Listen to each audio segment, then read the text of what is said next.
The start at Bathurst is like no other race that I've ever been in. To get up at 4 o'clock in the morning, it's a very odd feeling. It's always difficult to pick with the walls, you know, because some of them are painted black. There's no light around this track. It's really dark. Lots of different wildlife can be a little bit of a factor. It's different to start a race in the darkness, but on the other hand, it's just like, you know, driving in the dark. We all know how it is. This year is one of the biggest crowds, everyone up all over the mountain. So many cars on the grid as well. It's going to be a long, tough day, but it's always something magical to come to race here. Driving up top of the mountain in complete darkness, you know, there's no lights or anything like that. A couple of laps later, the sun's coming up, so it's pretty beautiful, and you know, it's something quite unique, I think.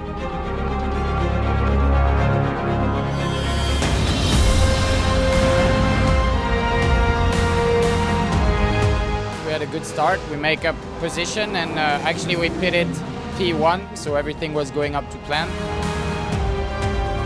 Earl had a contact with a GT4 car, enough to break something on the front suspension, so we decided to retire. Just moving up again, CJ did a fantastic job as well in the car. Unfortunately, we had a penalty. That was not ideal.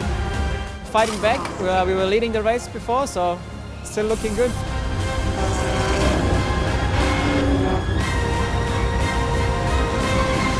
It's been a long time. 95 was the last time I was here, so yeah, 22 years ago. Never been up the top here, so that's sensational.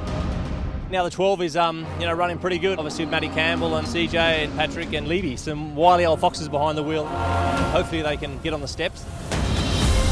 Bathurst is always very emotional. It just always goes down to the wire here. P2 overall, first in class with an amateur driver. It's a huge success.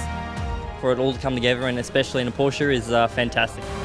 Being such a small team, battling it with manufacturers, that was fantastic, and good to see that Customer Sport is top spot at Porsche Motorsport.